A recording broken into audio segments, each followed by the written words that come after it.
possible.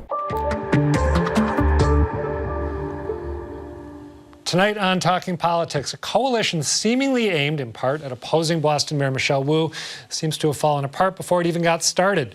But a question raised by the so-called Save Our City push remains. Will Wu get a serious opponent if she seeks a second term in 2025? Plus, a look at Governor Maura Healey's rocky record on transparency after a campaign pledge to do things differently in 6 full months on the job. But first, the 114th NAACP National Convention is now underway here in Boston, on the ground in the city for the first time since 1982.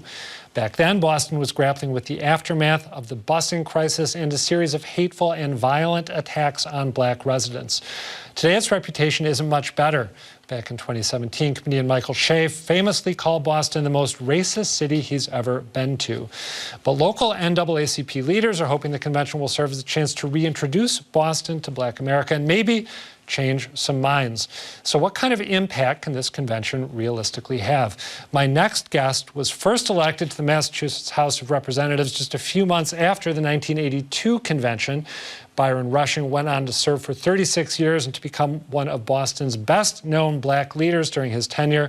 He's currently the head of the Roxbury Historical Society, and he joins me now. Byron, great to see you as always. Thanks for being here. It's always good to see you. Yep. As you look back on 1982, the last time that the NAACP came to Boston, what stands out in your mind about that time in the city's history compared to today?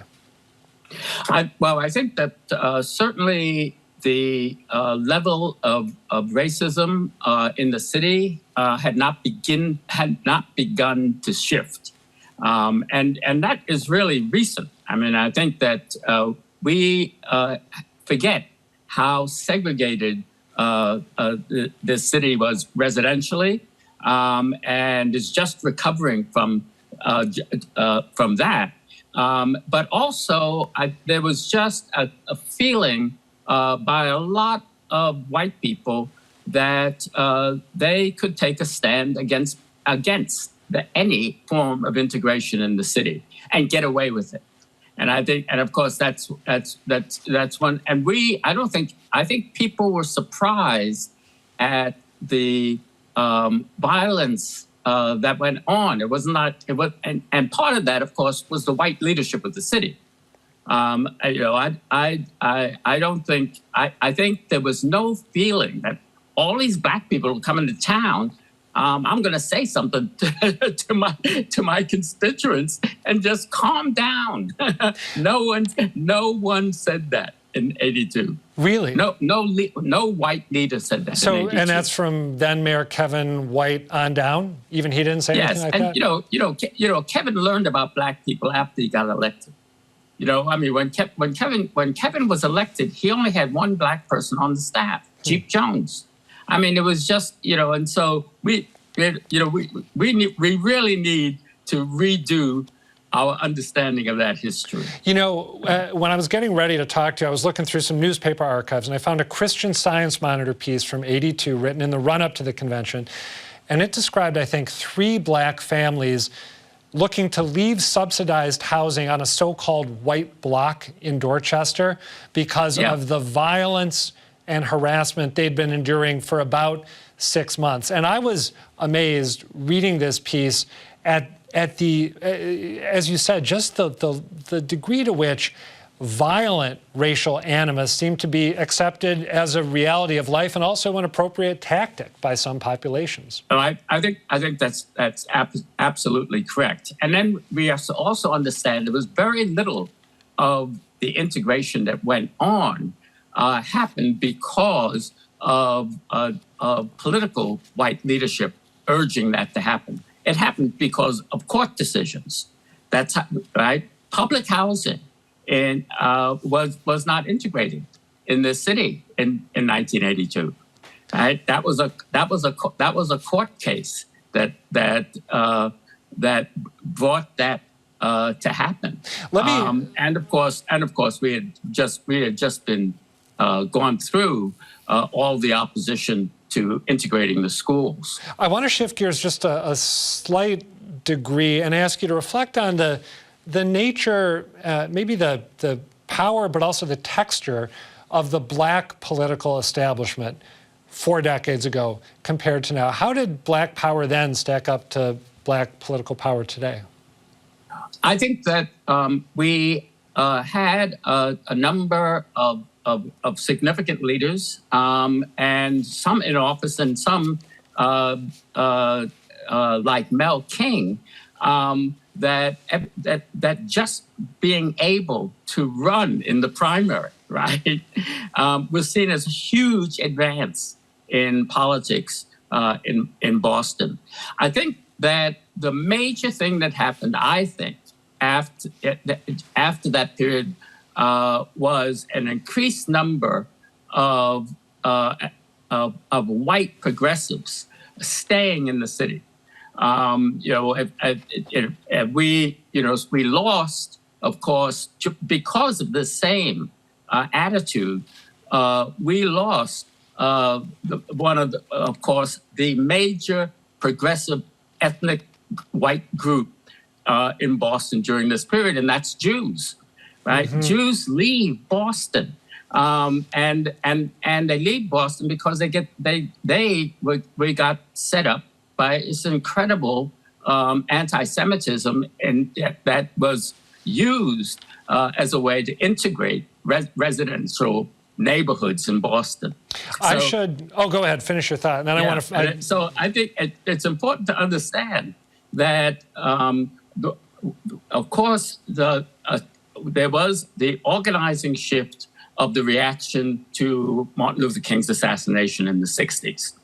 And then there was attempts to integrate the city residentially, but they decided on what neighborhood that would happen. They didn't open up the whole city, right? And this is banks we're talking about in collusion. Segregated integration, effectively. Right. It was quite remarkable. And and I don't think it was a coincidence, though I get into these arguments still with Jewish historians. I don't think it's any coincidence on the neighborhood they picked.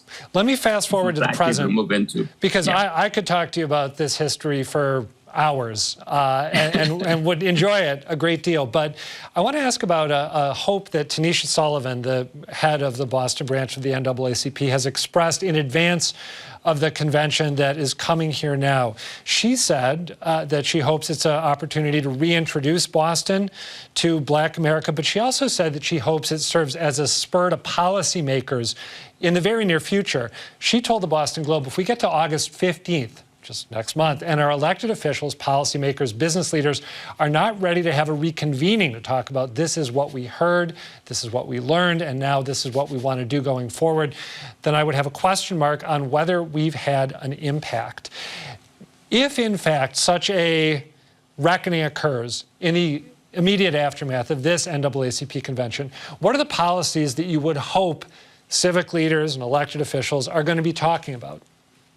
Well, I think that one piece is economic development inside the Black community. And I think that this convention is going to demonstrate to a lot of white people how varied the economic situation is in Boston in positive ways as well as negative ways.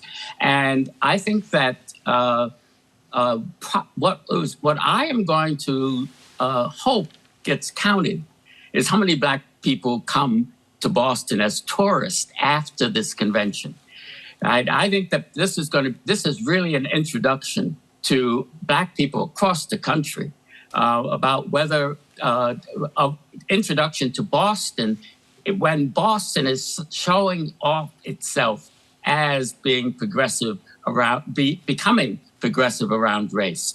Now, and I think that's going to have a significant effect on our reputation, and which certainly didn't improve after '82, and in the whole country. And I think that's something to look forward to. The city is, of course, more progressive than it's ever been. We really have the first progressive mayor that we've ever had. We've had centrist mayors, but we've never had a mayor that started off saying that they were going to win by organizing progressives in the city. And I think that it's a difficult job for Michelle, but I don't think she is shifting from that goal of organizing progressives. And the question is whether enough stay in Boston and come to Boston. Right? And I think the convention is actually a kind of a symbol of that political leadership going all out in a way that even Menino didn't go out for the Urban League. Though there's a funny story about Menino and the Urban League when they were here for their conference, and that is he got annoyed that they hadn't planned to come to Roxbury. Now that you mentioned that, I remember. You remember totally that? Forgotten about that. Yeah. So he organized. He calls me up and he says, "I want you to take them on a tour." And I said, "Okay." And so he said, "I'll get a few trolleys." I get out to the convention center, and there are literally 15 trolleys. Oh, wow. And we went all around. Thank you for that reminder. I'd forgotten about that. And that shows a contrast between then and now. Yeah. Byron Rushing, always great to talk to you. Appreciate it. The next Boston mayor's race is still 2 years out, but there's already talk of a potential challenge to Michelle Wu. It was sparked by an email sent by the local PR firm owned by George Regan promoting a July 22nd event at his home in Mashpee.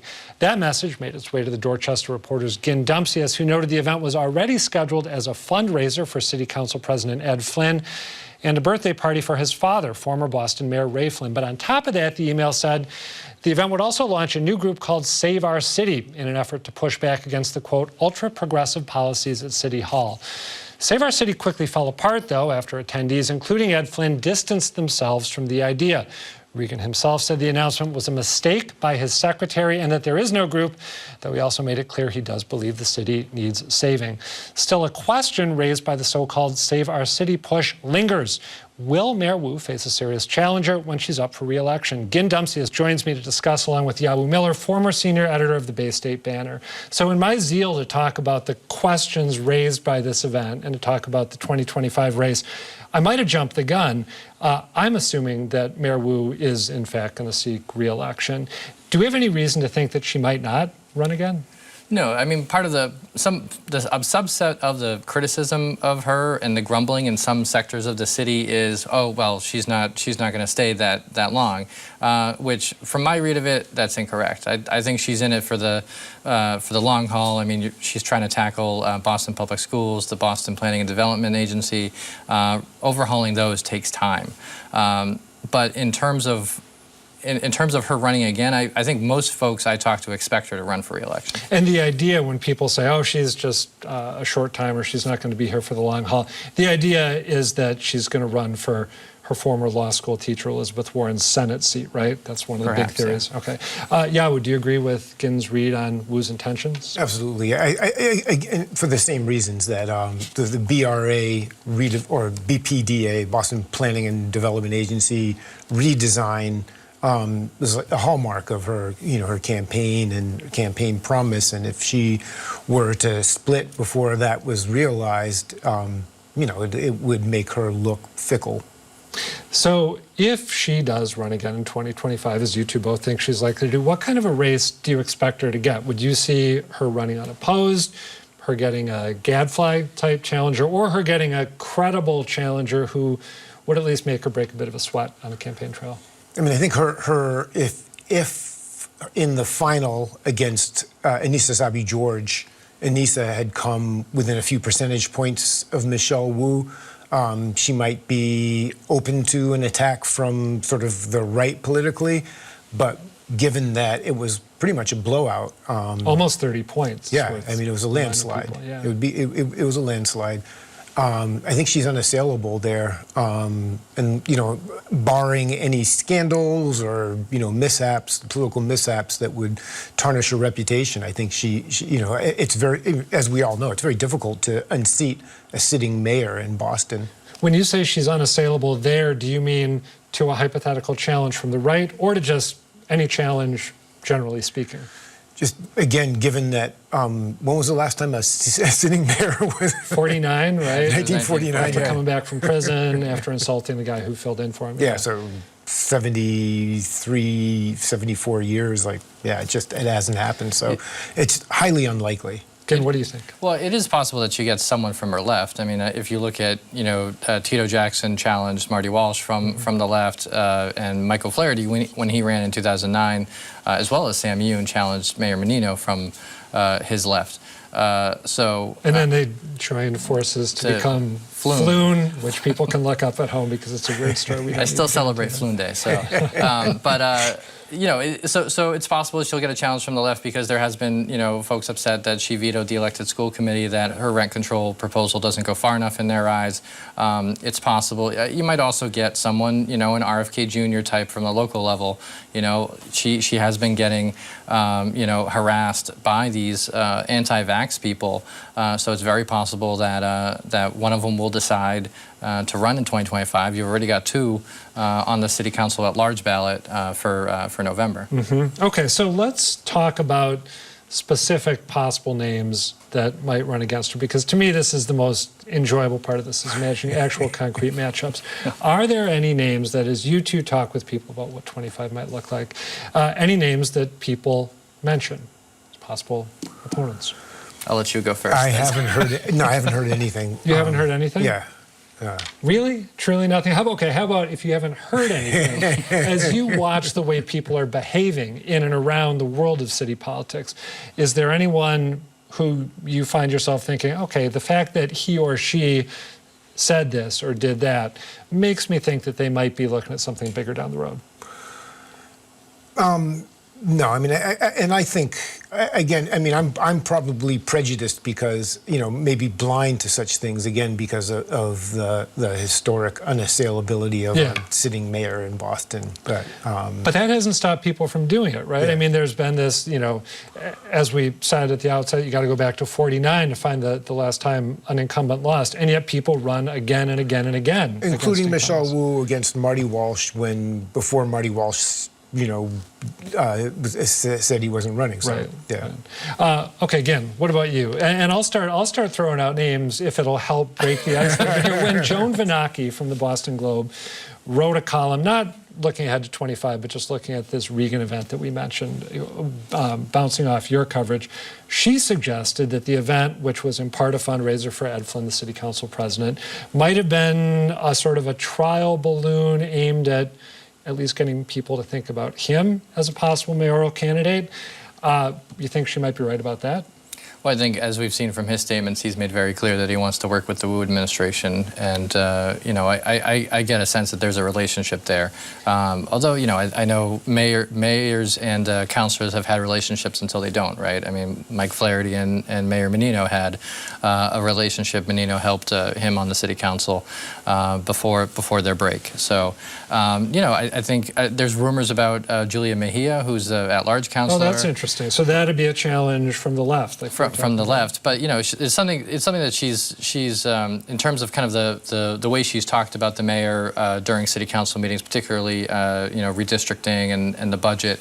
Although I think I one evening while there was one of the meetings was happening, I tweeted to the effect of, it sounds like she's gearing up for a challenge or something like that, and Councilor Mejia reached out to me and said, I'm talking about from the city council floor, so challenging her from the council floor. Which, tell me if I've got this right, is not quite saying I would never do this. Correct. But it's saying at the moment, this is what I'm doing. Right. Well, so, and I would say also, I mean, we are very focused in 2025 here, but we should also acknowledge the elections this fall and how that could really change the trajectory of the city council and have this ripple effect on 2025 in terms of how the at-large councilors do, how many votes they get. Those are closely watched, and in terms of any potential rising stars among the district councilors, how they do.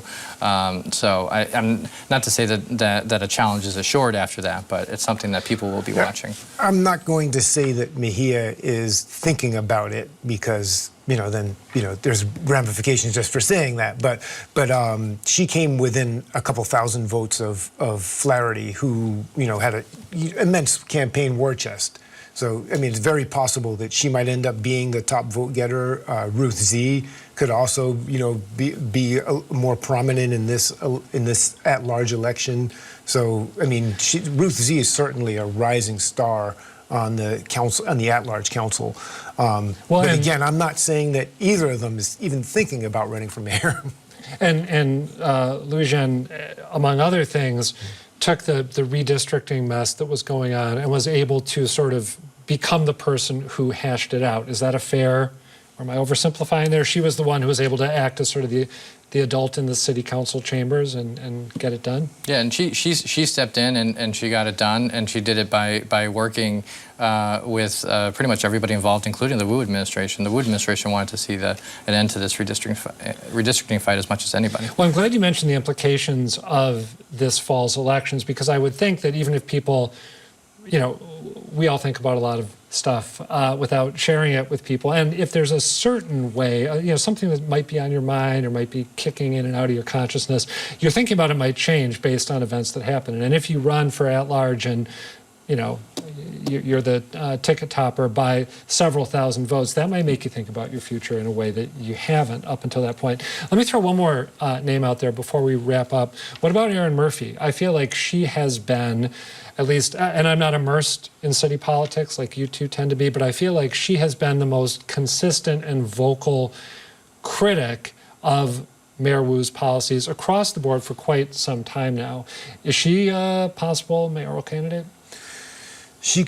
Her base of support is largely in South Boston, the predominantly Irish-American parts of Dorchester, basically overlaps with Anissa Sabi-George, who, in some ways she took her place on the council. And again, George got, thrashed when she ran for the mayoral seat against Wu. So a reason to bet against her if she were to decide to do it, but not if she were to decide to do it, but not necessarily a reason to think she wouldn't. Yeah, she's also followed Wu around the city, like it appears at all the same ribbon cuttings. You mentioned that to me a while back, and that stuck with me. She shows up and then takes questions and offers criticisms. Yeah. She's not. Yeah, that's right. So she's with Wu, but she's also, oftentimes, very often on the opposite side of an issue. Which is just fascinating. All right, Yawu Miller, Gin Dumsius, we got to leave it there. Thank you both. Thank you. Finally, tonight, before Governor Healey was elected, she vowed she'd break with her predecessors by not claiming to be exempt from the state's records law. But as governor, she's walked that back, noting that the governor is in fact exempt under state law and saying she'll consider requests on a case-by-case basis. Now, after 6 months on the job, the amount of records Healey's withheld is piling up. Reporter Mike Dion took stock of the governor's transparency record for Axios Boston this week, and he joins me now. Mike, thanks for being here. Yeah, great to be here. Where has Governor Healey denied records requests? What stands out? There have been really a handful of records request denials from media outlets, things for, records for, from the MBTA and the governor's kind of interactions with that, things that are on the record, so to speak, with her cabinet secretaries, but not necessarily the governor's own interactions, down to simple things like schedules where certain details have been redacted, phone logs, things like that. Sexual harassment complaints in this administration and previous ones. That's another one, is that she's been guarding the Baker administration records from that time, saying that her dedication to being exposed does not cover the former administration. And the behind-the-scenes maneuverings that led to the state stockpiling mifepristone, right? The abortion drug? And that's something that a number of outlets, including Sales News Service, requested. How did you come up with this money for UMass to buy this pill in such a large stockpile? And we just don't have any answers. Do you see any pattern to the areas where she's denied access? Because as you mentioned, when I looked at your list, it seemed like it was a mix of potentially sensitive things, but also somewhat mundane things. Do you discern a through line? I don't know. I think it would take a lawyer to really get that through line, and she is one, and she has her own counsel, and they don't tell us really why. There's always vague things about why it is exempted, and like you said in the introduction, that the governor's office, by law, is still exempted. Right. Has she acknowledged, as far as you know, that she said she was going to do one thing as a candidate and has done something very different? as governor? I think it kind of comes back to the fact that if it weren't for the vows she made, if she didn't say what she said on the campaign, and she didn't go on WGBH on the radio and say that she was not going to be exempted, and then took the exemptions, she would be the most transparent governor we've had in 20 years. But the fact that she went out kind of further than she may have anticipated, that's where a lot of this criticism is coming from. I want to double back to what you just said. So you think that we can say 6 months in that even though she hasn't kept her promise, she is in fact more transparent than previous administrations have been? Yeah, only 6 months in. There's not the greatest sample to really track these things. And once we get, a whole year of budget information, a whole year of calendars and things like that, we'll be able to see. And it's going to take an awful lot of FOIAing to get to that. But by right now, she is giving out more than previous administrations had, but more people are asking for it because she made that vow. Right, right. That's actually good to know and somewhat reassuring. This is speculative, but you're in a position to do informed speculation. Why do you think she said she was going to not invoke the public records exemption and then reverse course? Why do you think she... It's a great question. I would love to talk to her potentially when she's out of office. I'm going to get a clear answer. It seemed like the kind of thing a candidate would say, but a lawyer wouldn't. And the fact that she was the sitting attorney general and was very familiar with the public records law and the executive's role in it already, it is a little baffling that she went out as far as she did, unless maybe she thought there was an implicit, except for this case, this case, this case, this case. But like you, we didn't hear. I heard that interview, and it didn't sound like there was a caveat attached to it or an asterisk. It sounded pretty unequivocal. All right, last question for you. Is the fact that, and I was thrilled to see that you did this piece because I'm interested in this issue. You are, a lot of people that we know and have worked next to are. Does the fact that she's been able to do this suggest that the public as a whole maybe doesn't really care that much? Oh yeah, I mean, if you want to look at Massachusetts state government, the whole recurring theme is that the public doesn't care all that much, and voters are going to put the incumbents back. It's not in a office. happy laugh, by the way. It can be. Okay, so she made the promise, didn't keep it, and now it seems like she's in the clear. Political consequences don't really happen in Massachusetts these days. All right, on that uplifting note, Mike Dion of Axios Boston, thanks for being here and talking this through. Thanks, Adam. That's it for tonight, but do come back next week, and please tell us what you think. The email's talkingpolitics@wgbh.org. The website's gbhnews.org/talkingpolitics, or you can find me on Twitter. I'm @ReillyAdam. For now, thank you for watching, and good night.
On Masterpiece